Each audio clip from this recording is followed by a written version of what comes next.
Welcome to the Arts to Hearts podcast, a show for artists, creators, creative entrepreneurs to have heartfelt conversations about living a creative life and a career.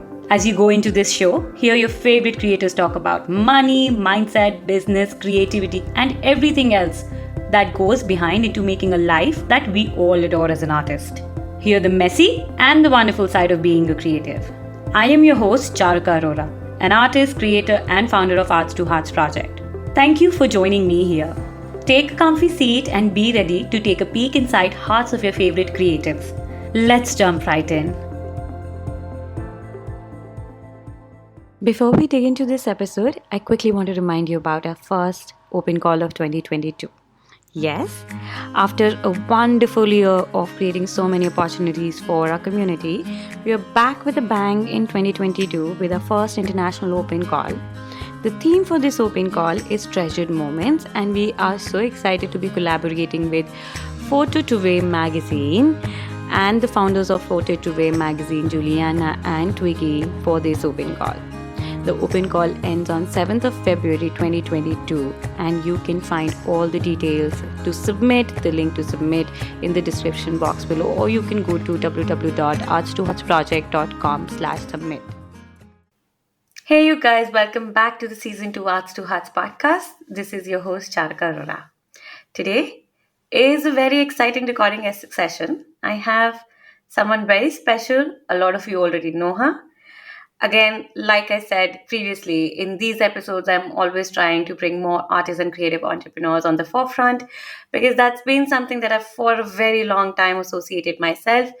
And I want to uplift and share the journey of other women who've really paved their path in the creative field.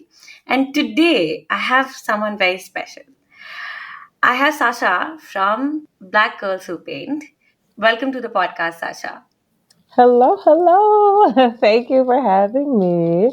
Thank you so much for coming. Okay, Sasha, I'm sure a lot of people who are listening to this episode already know what you do, Black Girls Who Paint and everything. But I always want you to, like my guests, to introduce themselves from their perspectives. So would you take this chance and introduce yourself, who you are and what you do? All right. Well, my name is Sasha Loraine. I am an artist based in the States, specifically in Maryland. In terms of my own artist practice, I am a figurative artist, but I'm also exploring. I'm in a very experimental stage, which I'm having Yeah. fun. And it's really part of my inner child healing journey is, getting my hands as close to the materials as possible. So I've been exploring a lot more abstract expression. Um, Yeah. yes, in terms I've of been my seeing that. background, yeah, it's been more of like my 2021 journey and just kind of like expressing, just finding a way to express myself without the rigidity of a reference photo. So like really putting my feelings and emotions on the board. So I've been excited about that because that's kind of an area that I used to dabble in when I was younger, but I always Yeah. thought that like I had to do portraiture. Like that was what an artist was. And now that I'm a bit older, I'm letting myself explore and I'm letting myself really find different ways to tell my story, but also different mediums and media. So a little bit. So I am first generation American. My parents, my whole family is Liberian.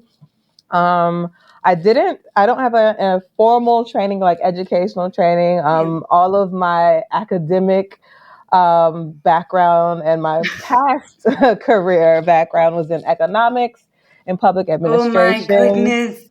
Exactly. I actually was a studio arts major for about 30 hours. I remember I Wow. called my mom and I was like, "Oh, I'm declaring studio arts as my major."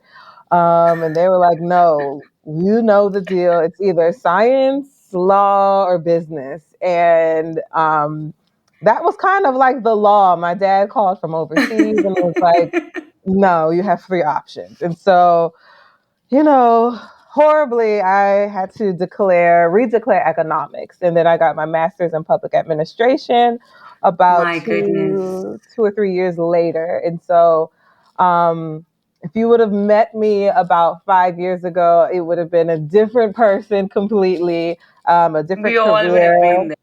Yeah, like at that point, painting was my hobby. It was never. I like to tell people like I never chose to be an artist. Like the Yeah. artist pretty much chose me. And I finally Yeah, decided I to feel that. listen because I was okay with art being a hobby until I wasn't, until I realized I hated my career, I hated my job, and it started affecting my mental health and just so much where I quit my job.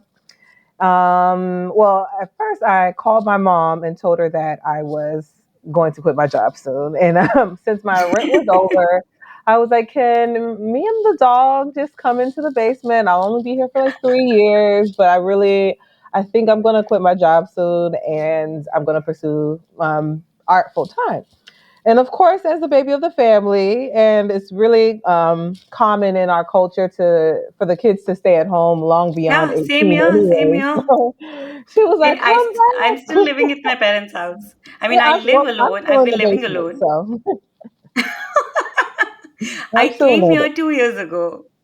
I came basement. here 2 years ago. I've been living on my own for 10 years because I wasn't staying in the same city as my parents. I Hmm. moved in Hmm. 2 years ago for only 15 days.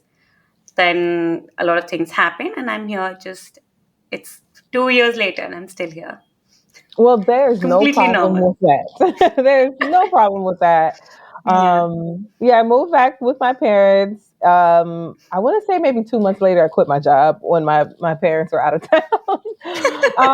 And around that time was the first time I started or I created Black Girls Who Paint.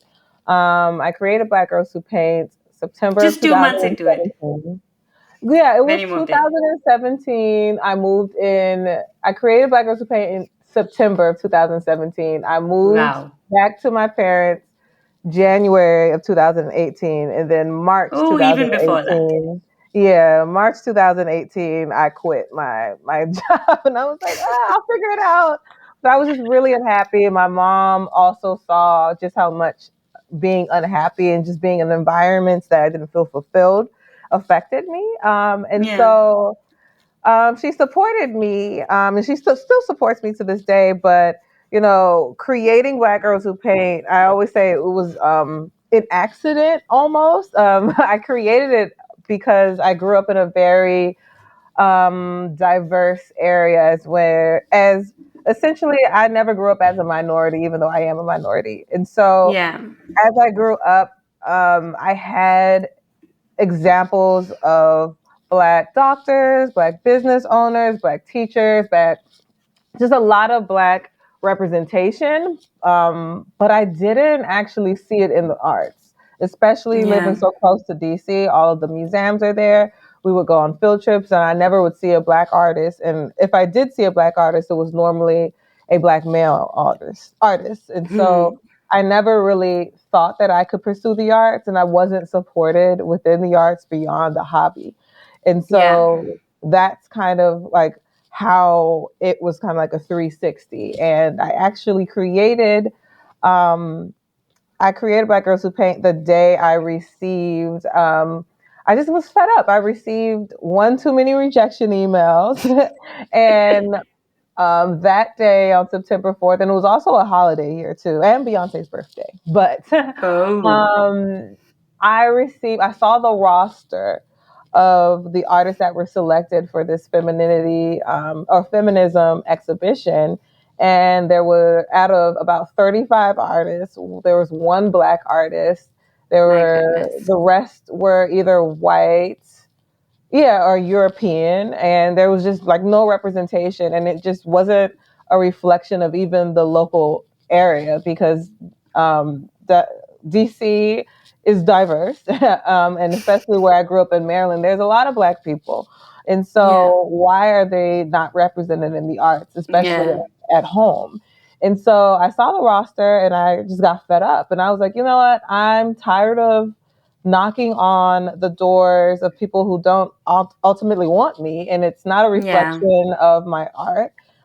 It's a reflection of who they actually want. And instead of, begging to be at the table, I'm going to create my own table and invite those who are also rejected to my table. And that's kind of like that's how Black Girls Who Paint started. That day I created the IG.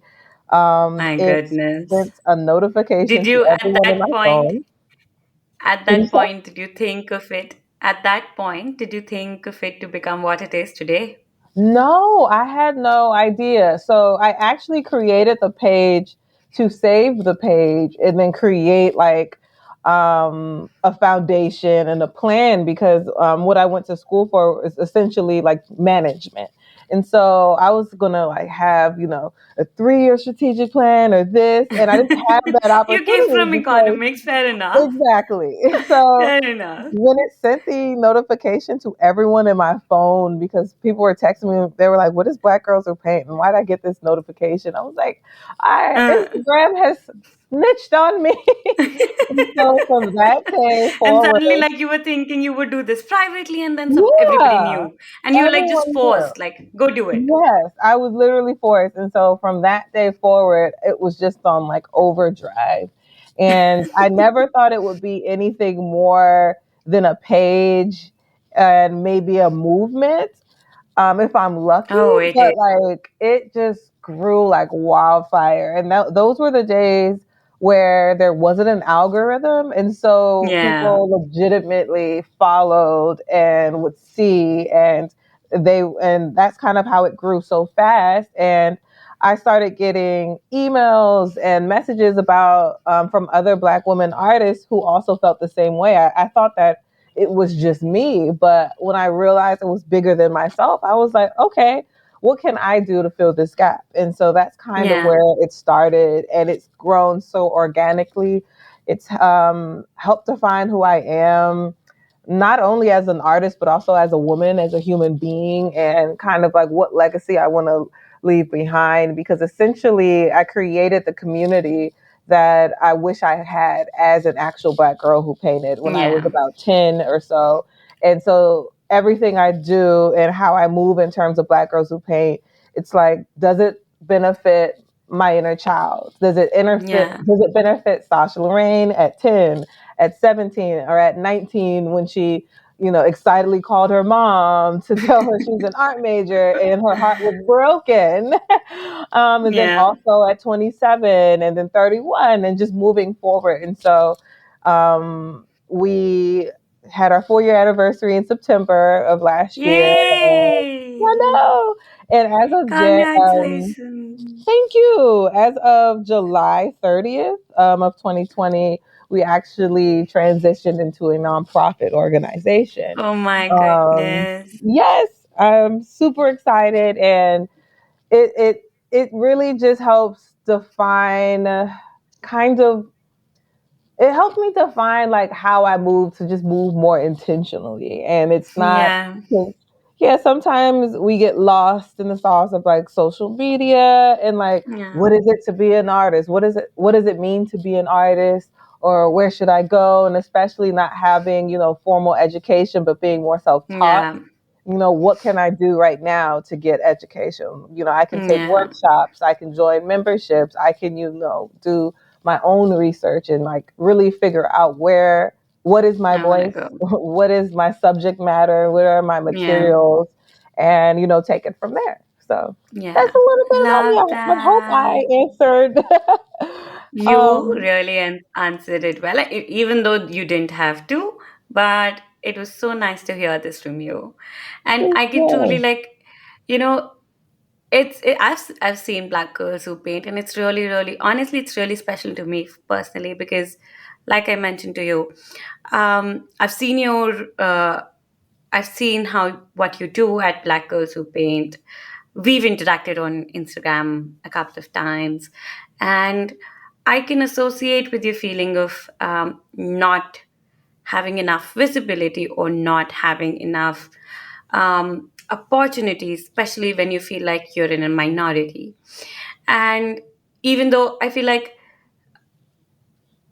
even though for me, I'm still virtual. You know, I'm really not there in person. And I know when I see everyone, it's not that you, I mean, it's just the lack of representations a lot of times when you see that there are, let's say, 50 people on table, and you're the only one Hmm.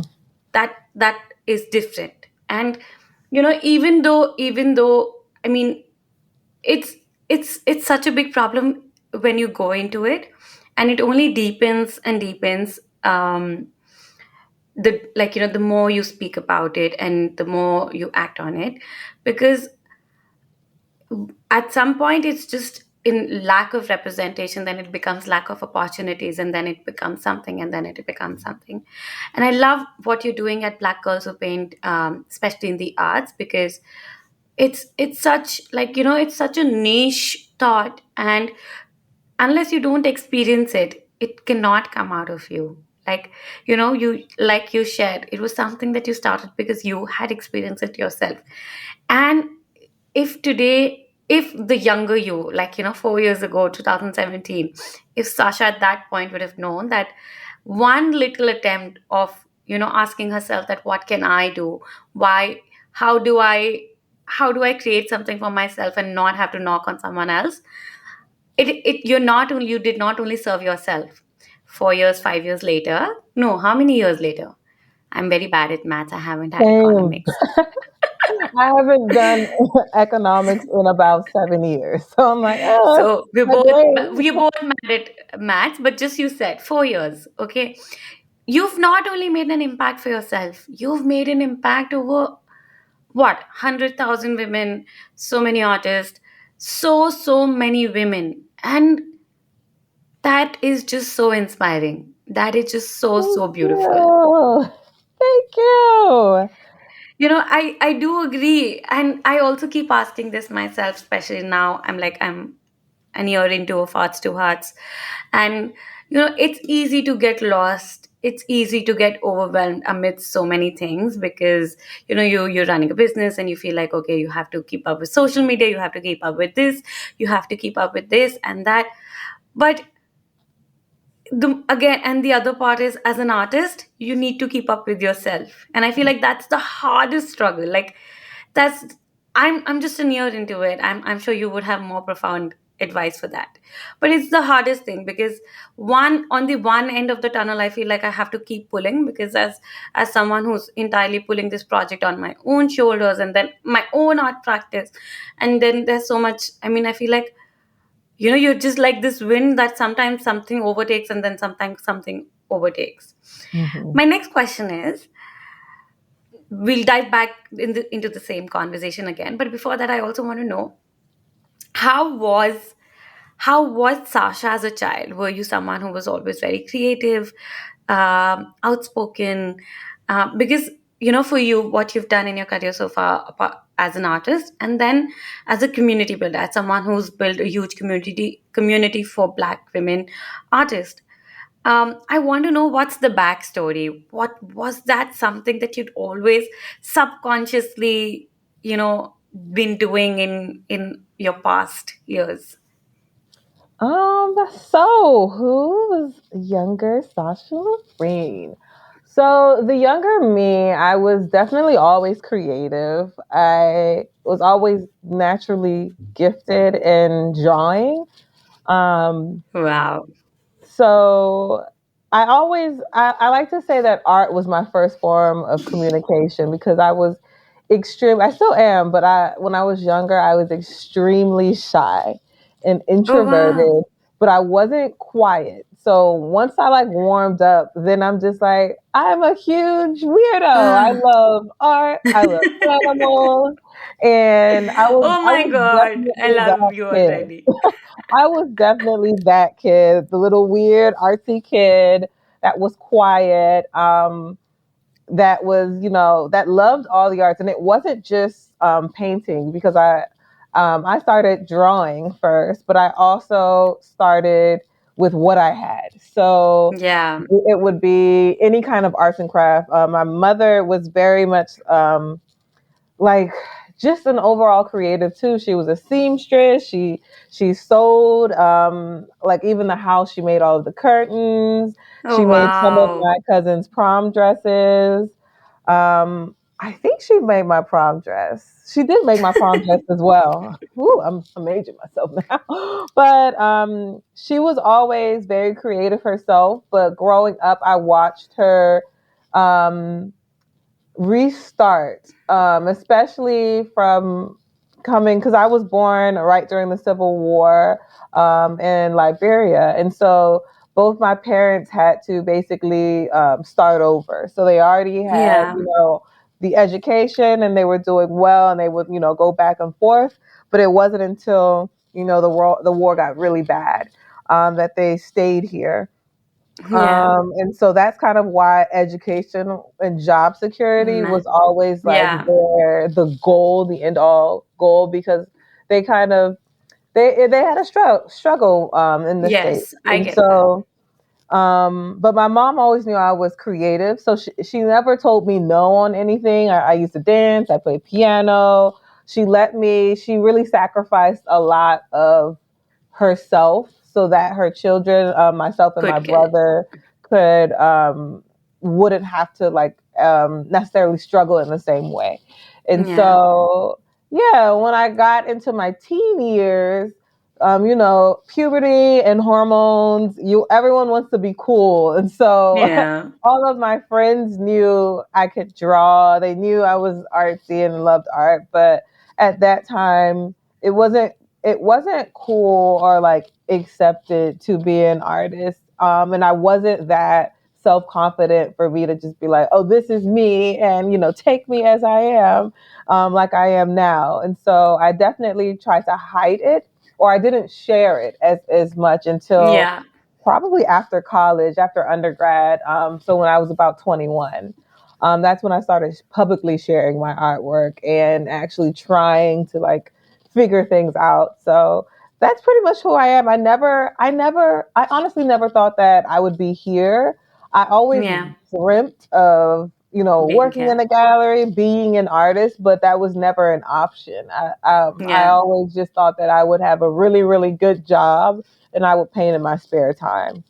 And Oh so, my goodness. Look at you now. ironically, I was texting my friends earlier, and we both, did different things in terms of our academic careers, and now, like 10 years later, I'm an artist and she's a teacher, and we had Oh, so wow. such different goals. And it's lovely to see kind of us, blooming and kind of falling into who we were always meant to be once we stopped resisting it. Love that. Love that. Okay. Like, I have this question and I really have to ask you. Mm, so when you started Black Girls Who Paint, you were on your own verge of, quitting your career in the economics, leaving your job and starting um your career as an artist. On the parallel, you started Black Girls Who Paint. Now, 5 years, 6 years, let's say later, now we're here. Your own career and Black Girls Who Paint have grown parallelly. Now, I am asking this question because, again, it comes from personal experience. When you don't come from an art school or, like, this whatever so called degrees or whatever that means, there's already a lot of imposter or, like, feeling. And that prevails enough as an artist in ourselves. When you add another layer of, running an organization which is again in the arts, how was your feeling? Did you like the feeling of, who are you, or like these questions that we keep coming up for so many of us, like when you're feeling as an outsider and you start something of your own, and it grows just alongside you. It's a very hard process, because you keep checking in with you, like who what you're doing, and like it takes a lot of self analysis. And I think it's a question of self worth also. A lot of times we we value ourselves when we have degrees. We value ourselves when we have, like, you feel okay, now I have a degree, I have these awards, I have this, now I can do something. But it takes a huge amount of courage to do when you're beginning and to grow alongside that. Mhm. What is your viewpoint about it? Well, in terms of imposter syndrome, I feel like I've always had imposter syndrome, and I feel like it's also how I grew up in realizing that that's not necessarily normal and it shouldn't be normal. Because I was always told, you have to be as you have to be twice as better to get half of what your Yeah. counterpart, your corporate counterpart has. And so with that, I realized, because 9 times out of 10, I was either the youngest, the only female, or the only black female, or a combination of both. But especially because I did education policy, that was my, I guess, past career. But I always felt that I wasn't good enough, so I had to overwork myself. And then when I realized that that's not sustainable because burnout is so real, and Yeah. then I would look, and then people would just be relaxed. You know what I mean? Like, I'm just like, how are you not stressed out? So I was really stressed out at a young age, and I hit a point where I had the degrees, I had the job. I realized nothing is guaranteed, and that it wasn't enough, and it didn't Oh, so really, on point. yeah, it still didn't give me the validation that sometimes I would say and not feel. And so when I transitioned to the arts, it was still that feeling of imposter syndrome. So it's like, okay, before I could rely on, well, I have my master's and this, that, and the third, and I have this pay grade. And now it's like, oh gosh, I have to learn everything. But with one thing, I haven't been confident in anything else. I've always been confident in my ability to create art. I've Yeah. always had that confidence that, I never compared myself to other artists, but Yeah. it was more so comparing to my last work. And so Yeah. for me, I might not be able to verbalize my art, but you can look at my art and know that it's good. And so like that was kind of like a little saving grace, but it Yeah. still didn't stop the imposter syndrome of, not going to art school or not having my BFA or anything like that. But I was also able to utilize some of the things that I did pick up in school and my corporate background. And so, you know, it kind of helped, it kind of hurt, but it's still, even till this day, I'm still getting used to the fact that I don't have to, work twice as hard to get half of, like, I am enough. Yeah. And I don't have to be involved in microaggressions or Yeah. passive aggressions. I really just have to focus on myself as an artist, utilize my resources now, take workshops, take courses, and like figure it out. Because if I don't figure it out, I am now the founder of an organization. Like, I Yeah. can't tell my members or the kids, like, Yeah.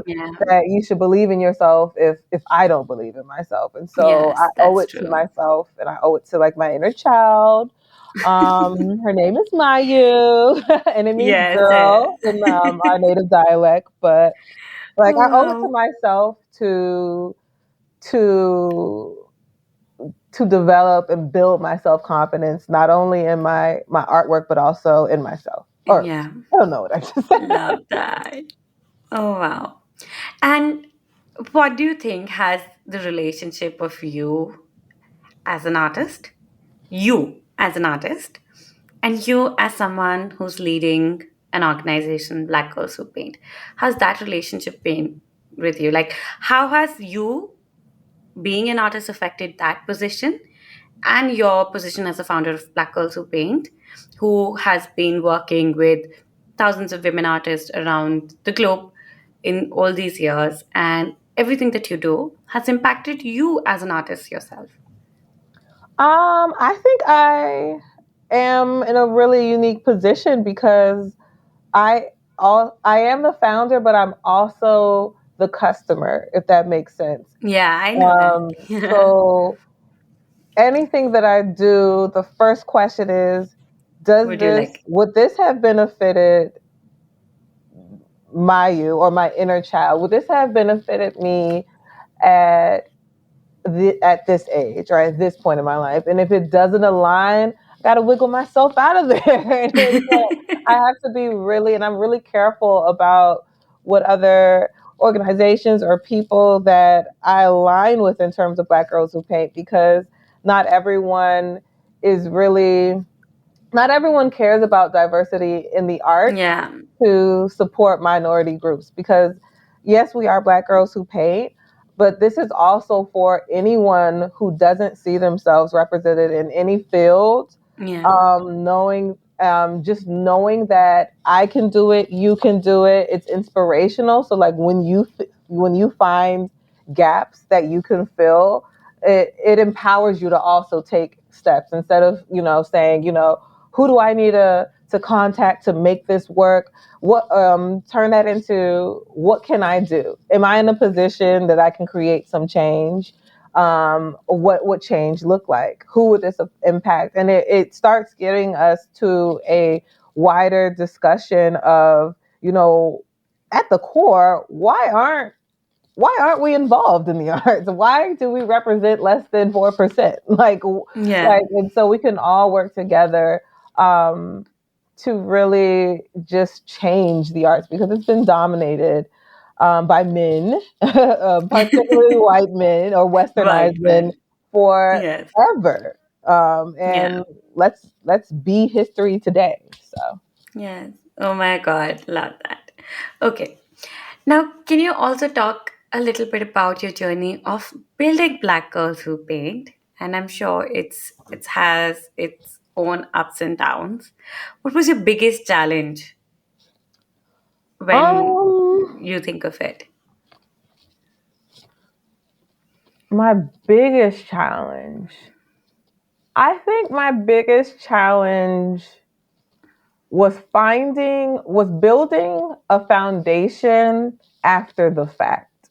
Um, because I never intended it to be anything more than like my passion project that, like, I thought it would probably get maybe a couple of hundred followers. Like I Oh, never imagined it would grow. And so I didn't really have much of a structure in things from the beginning. Everything that you see today is the result of a lot of trial and error. And if I were to do it again, I wouldn't do it anything different, because yeah, here I am today. But like if I had yeah, the opportunity, um, because I'm also creating another organization called Mayu Studios, and that's yeah, dedicated to the artist practice and how inner child healing yeah, literally expands your artist practice. So traumatic, not traumatically, dramatically.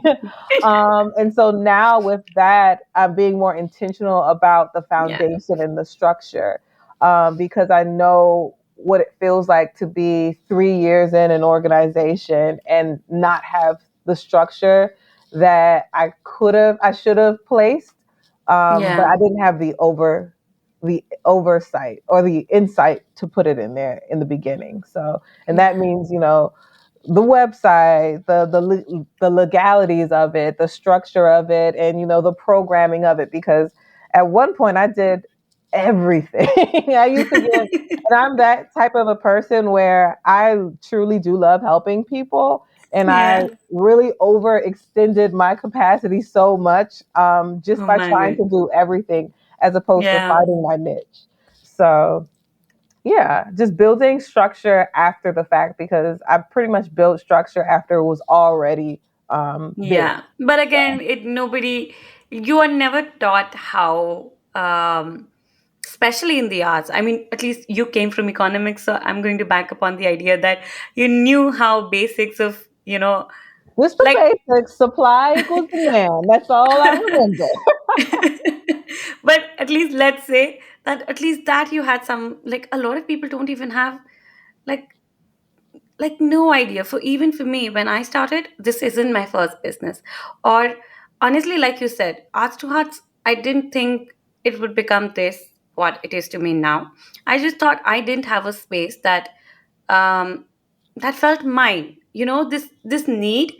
Because in today's space, like, every Instagram owns everything, this owns everything, like, Mhm, everyone has control over something. And for mhm. me, I was like, I had convinced myself that I had something to say, and like I wanted to share, I wanted to create more transparency, but all of that. But I didn't know how I'm going to do, what's going to happen.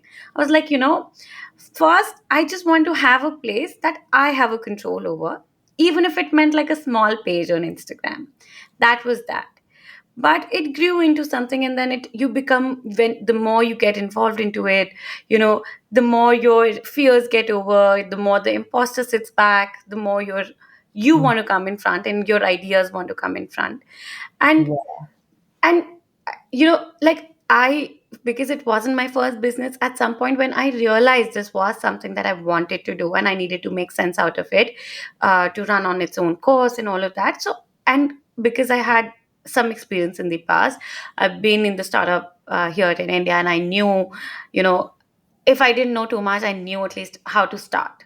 That, at mhm, least that's all it takes, a lot of times. Because for a lot of people, even that's harder, because they've had no exposure. And I even today I meet, like, I'm sure you agree to that. Like, so many creatives struggle with really basic things which would have been taught to them, which they would exactly. have been exposed to, but for unfortunately they are not. That is so accurate. And I will say that I've been blessed because also after I quit I guess my last full time job. I haven't had a full time literally since 2018. But I said, okay, what can I do to get the information that I need? And so I worked at a art gallery. And so as I was working at the art gallery, I was also like, okay, I'm getting like back in insight. And so like, how can I how can I take this? How can I take notes? How can I apply this to Black Girls Who Paint? And, without experience actually being in the arts, um, it would have been much harder for me because 100%. yeah, like I literally, that's one thing that I always been like, if I don't know how to do it, I'm going to figure out how to get in the space that does it. And so Yeah. that's how I encourage people. It's like, and ironically, before COVID hit, um, our kind of mission or our current like campaign, I guess, was to log offline and log off the internet and then log into your community. Yeah. And so I was like encouraging people to, go to art museums, go to the places that you would want to see your art in and talk to those people, regardless if you see yourself there or not. Start talking to people. And then, of course, COVID happened and we had to stay inside. But it's like Yeah. you have to really be in those spaces and then figure out how to get that information out because a lot of people who are, I guess, more self taught or not formally trained just won't know unless they do. So, Yeah. yeah. And I think what's even more beautiful about something that's born from the true desire of creating something for themselves, it comes from a place of need and love, both. When you have experience, I feel like we need more and more organizations from artists, because I feel like unless you truly have experienced what being a creative, like an artist living a creative life yourself, you cannot relate and understand what truly the struggles are, what because as much as we can talk about imposter and all of those things, but you can only feel it when you live it. Hmm. Like, you know um like, I can say that for sure. Like, I keep thinking about this fact that what if I didn't uh, like it's like an existential crisis I have a lot of times, like, and I'm sure a lot of other people have that. Like, sometimes you get confused when you're especially switching between identities and your professional roles, and like sometimes something overtakes and sometimes something overtakes. And I remember speaking to Kat about the same question, like, at some point I'm like, um am I even a real artist? Is this something I truly want to do? Or when you feel like, oh, this is something you like more, does that mean that this is not something you like more? Like, like these insane questions that keep coming up. Yeah. And I was like, I feel like my answer has always been, for me to do any, I know I need to do, I know no other way apart from being a creative. That's all I know. That's all I can do. And I have been always very entrepreneurial. I love talking to people. I love what I'm doing here. And for me to be better good at this, I need to. It's like a basic requirement for me Mhm. to live that life, to experience that life, and then from see that from the same lens. That has become like such an integral part of my own practice as someone who's leading Arts to Hearts, because I don't think we could relate and we could do the same problems if we were not artists. We wouldn't have even understood what it meant in the first place. You as I mean feel like you as a black woman experience something, and you are continually experiencing the same thing. And that is where, and then you put that experience into an organization and make sure that you can do something better for other people and make this experience a little better for you. Would you also Mhm. talk about Mayhem Studios now that you've just mentioned? Where is Yeah. that coming from? And I'm sure it's an extension, again, an extension of your own experiences, your Yeah. own journey. So, before I get to my youth studios, I did want to also affirm everything you just said. And I forgot to say, ironically, I didn't actually go public as the founder until probably 2 years ago.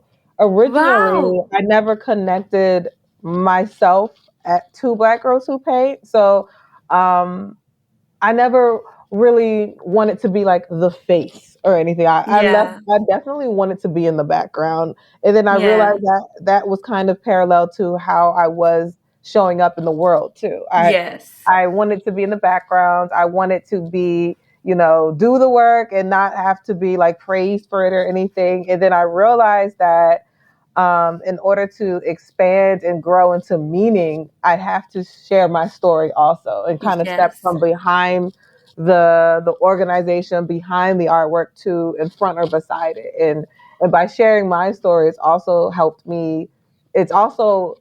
create my youth studios as well because it came from a lot of inner child healing and just working to see like why do I create certain things? Why do I show up in the world, one way when I feel another way inside? And it wasn't until I actually took a look at my artwork and like my studio, and realized that there was a disconnection from a lot of my artwork, and then there was a love for some of my artwork, and Yeah. the disconnect came from at a point in time earlier in like my artist journey. I was definitely creating artwork to sell, Yeah. and I was also young too. I was like 21 and a Yeah. completely different person, and so I never was sharing my story until recently, and I realized there were certain why I connected with certain um, pieces as opposed to others. And when I looked, I saw this little symbol, this little doodle that I always used to draw, even when I was younger, and it was essentially of a little girl. Wow.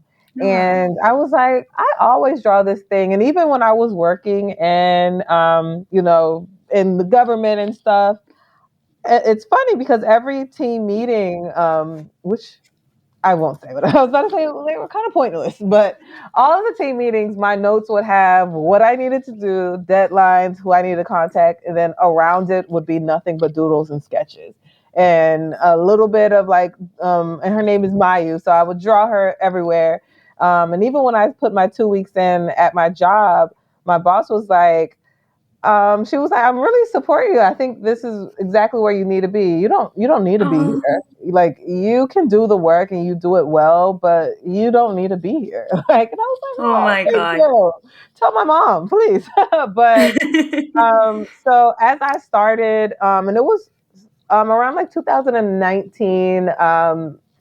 I just started to really focus on who I am, how am I appearing in the world, what is it about these little doodles that are hidden in some of my paintings, but not the other, and why do I love these paintings?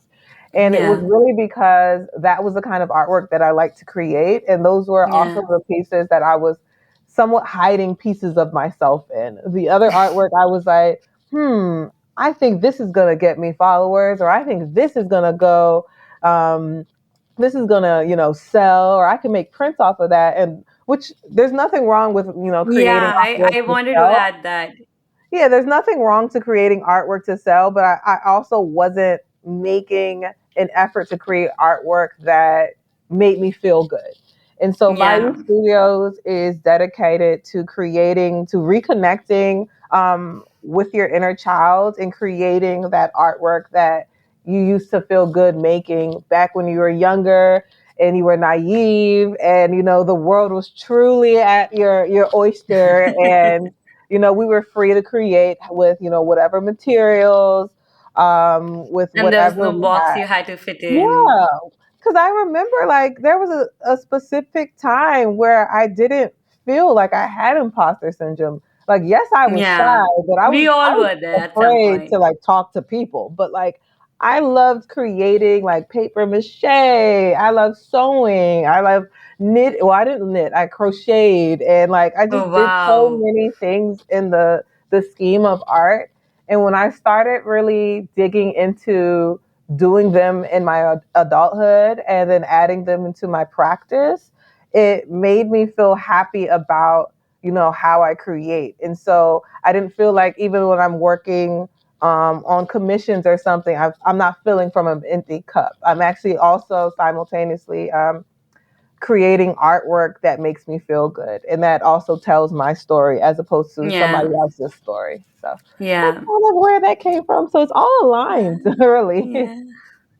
Lovely. Okay, my last question before we go into the rapid fire, which is what are your tips, especially for someone who's looking to take that, and we all both recommend the same thing, that if you feel there's a gap, that you find something that you like, if there's something that you think is not there, go take that first step and create it. Start that, fill that gap, take it on you, because that's truly how everything is being filled up. If Sasha wouldn't have taken that decision 4 years ago, I don't think so many black girls would have felt as supported as they are feeling in the community. Maybe a lot more opportunities wouldn't have been there, because we're all contributing in a way to create more opportunities, give more opportunities for each other.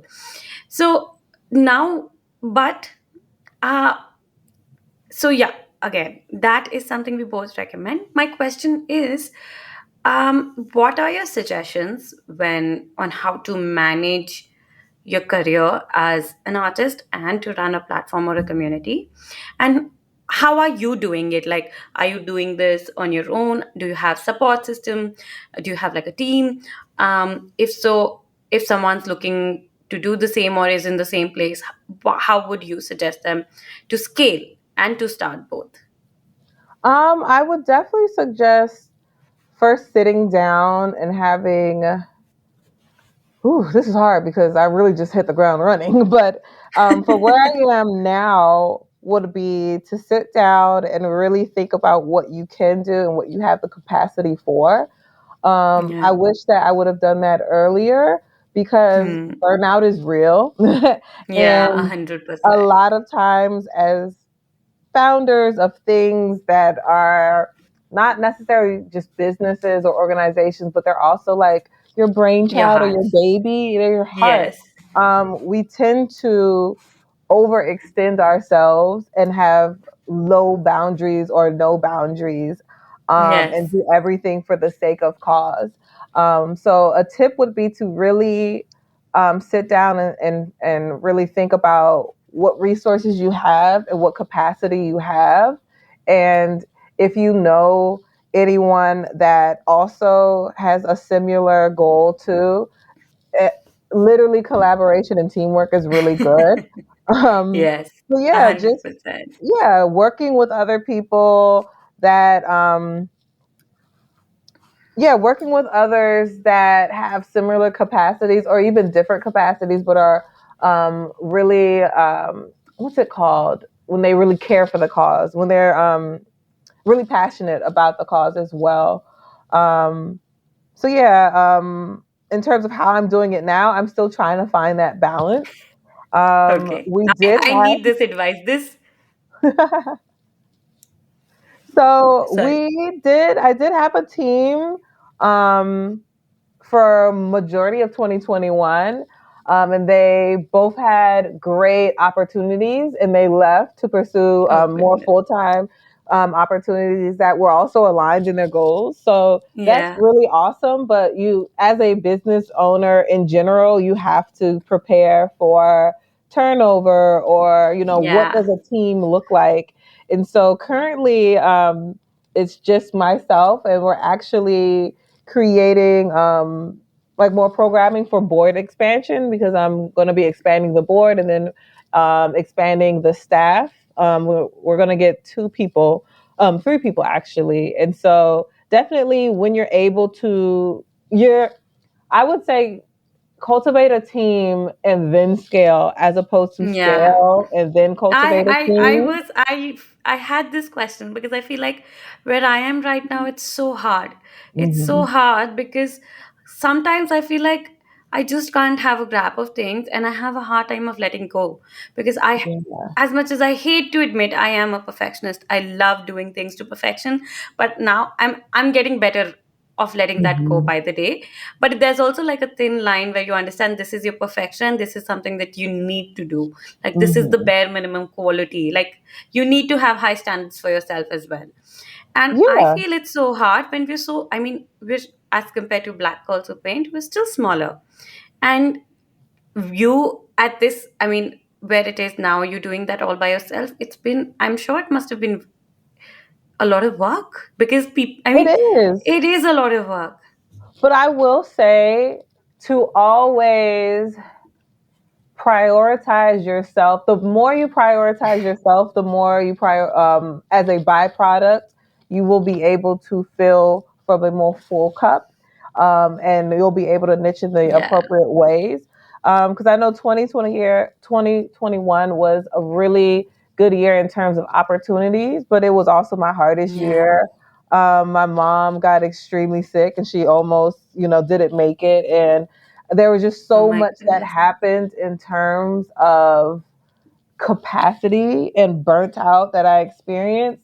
And even like in November and December, when I decided to take a step back in terms of Yeah. like just breathe, um, I realized that everything is going to be fine. Like I thought people would be like, "Where are you?" Blah blah blah blah. But I had built that relationship with my community and was very transparent with like my members, and was like, "Look, I am on the verge of crying."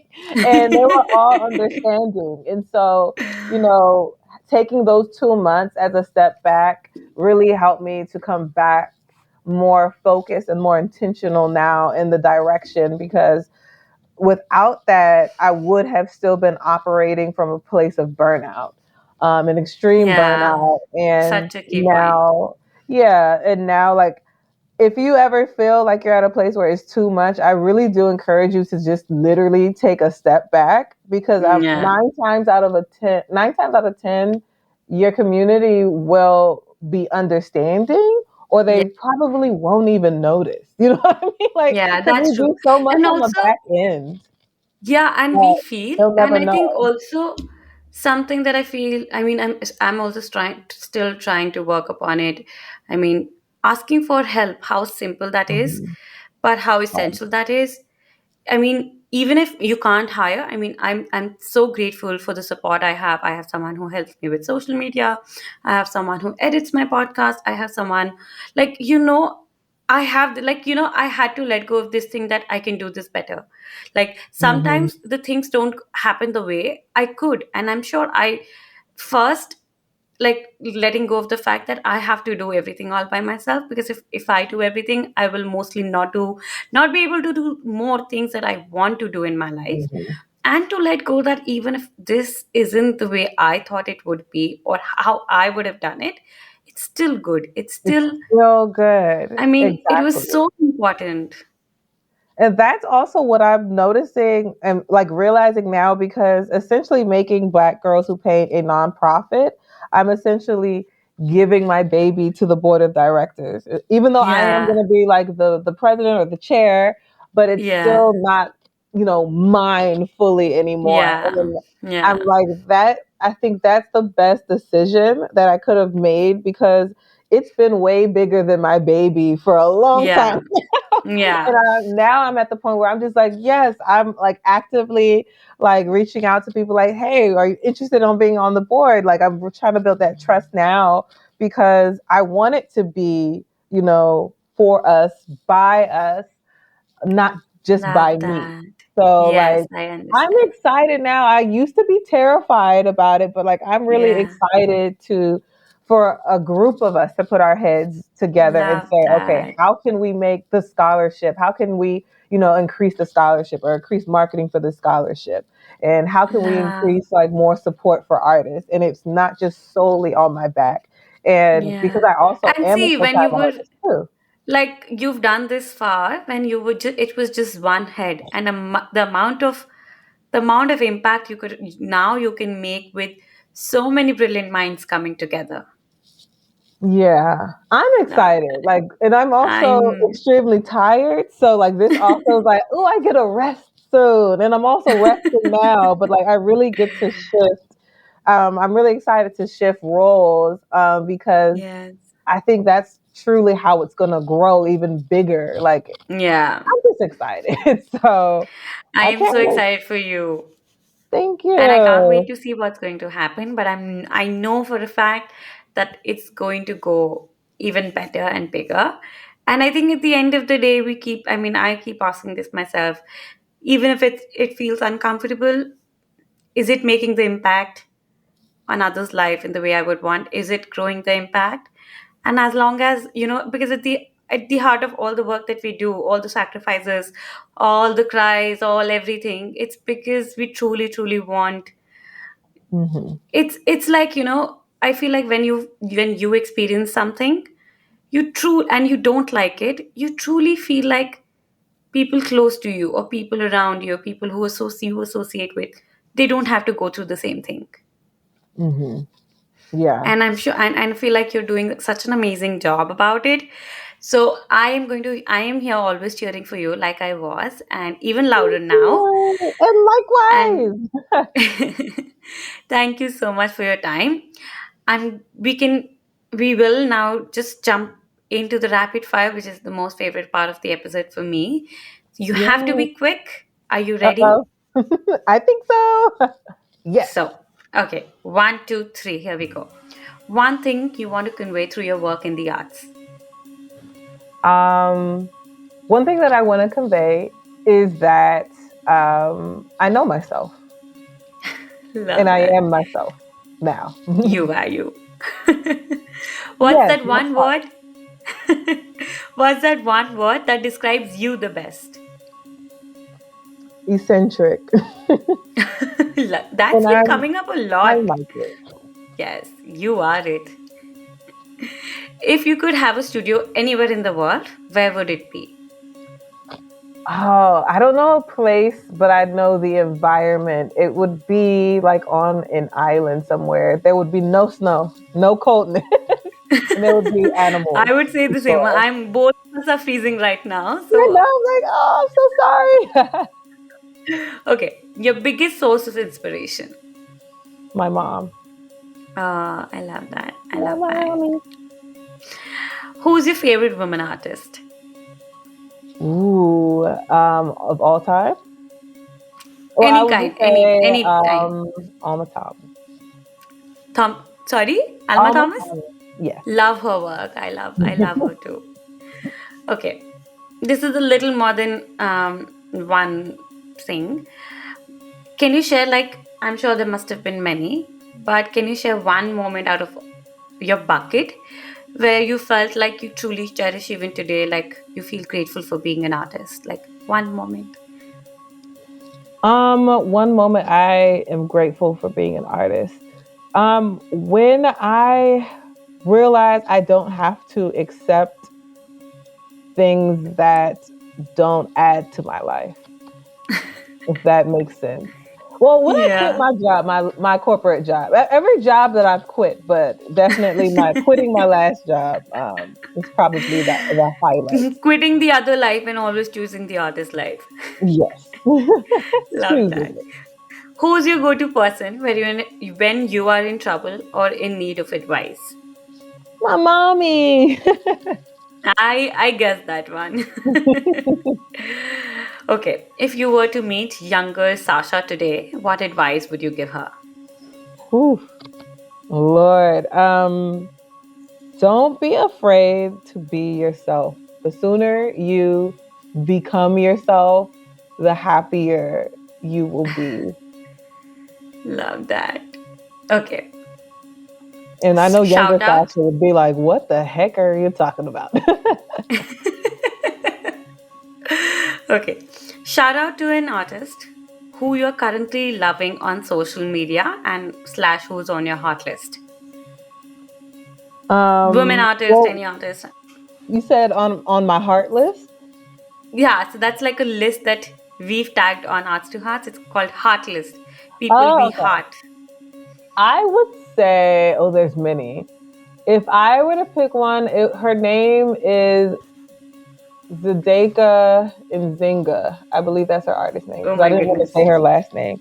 Um, but she really just embodies like everything that I want to be. Like Oh a wow. working artist. She's a mom. She's like creating her stories. She's just literally out here being who I aspire to be as an artist because I still see myself as still young, still new, Yeah. and still evolving. But Yeah. she's at the next level that I aspire to be at, and I I love can't wait to it. see. You will have to give me her name and I will add her on the show notes of this episode so anyone who's listening can go check her work out. And Absolutely. perfect. Okay, my last question. As a woman, creative entrepreneur, what's that one advice that you like to give people coming behind you? Um, use advice for someone who's come behind me. Don't Just be one afraid to advice. share your don't be afraid to share your story. It's okay to share your story instead of the stories of others. Love that. Amazing. Yes, that's so important. I think it's I love yourself more than you love anyone else first. Oh, let me write that down. It's probably going to be my next tattoo. Show me when you're done. I And will. I will keep that as a reminder for myself. I can't get a tattoo, but I can keep a picture of your tattoo. Yay! I'm so scared of tattoos. Oh my god. Oh, well, yeah, that was. I had a wild stage, so I have a couple of tattoos. I'm like, why is this here? Really? At least. Okay, then my fear is not just my own. No, you will if you ever decide to get one. Once you get one tattoo, you're not gonna stop. You're not. Really? I am so afraid of the needles. I feel like it'll take me forever to even go that far. Mm. Yeah, it's crazy. I have tattoos, but I'm afraid of like getting shots and stuff. Like even like any kind of shot, I'm like, oh my god. But God. there's like tattoos all over my arms. I don't know what is mad. Sasha, thank you so much. I really want to say a big thank you for being so wonderful, so honest, and just so, so warm. I really, truly, truly had a really good time. And I am so grateful to have you here today. Thank you so much. And thank you for sharing your story with me as well. I always love meeting fellow artists. Thank you. Thank you so much. I have one last thing, which is anyone who's listening to this episode, where can they find you? Where can they find your work? Where can they find your projects like Black Girls Who Paint, Mayum Studios, and anything else that's happening in your life, in your projects right now that you would want to share on this episode? And how can we love you more, support you more? Yay! Well, my personal page is under my name, Sasha Loraine. So it's Sasha Loraine. You can follow Black Girls Who Paint at Black Girls Who Paint on pretty much everything. My youth studios as well. Anything coming up? Well, we do have our artist lookbook that is finally going to be released on the 22nd of February in preparation for, or I guess in mixing Black History Month with Women History Month as well. And that's really going to be exciting because we have a lot of great artwork and we're really trying to archive our history for the next generation. So we're trying to put more things in print so that they're more available. So I'm excited for that. So stay tuned. And of course, our website, www.blackgirlswhopaint.com. Lovely. Guys, anyone who's interested, and I surely recommend that you do this. You can go to our website. You can find Sasha's work on the website right now. You can find the artist Sasha has mentioned, Black Girls Who Paint, the work that they're doing, and everything else in the show notes. So I highly recommend you go check them out and support the work and the impact that Sasha is making, along with all other Black women artists. So I again thank you for joining me for today's episode and Sasha, and I can't wait to see you all back again soon. Thank you. Thank you, Sasha. Thank you for having me. Bye. Bye.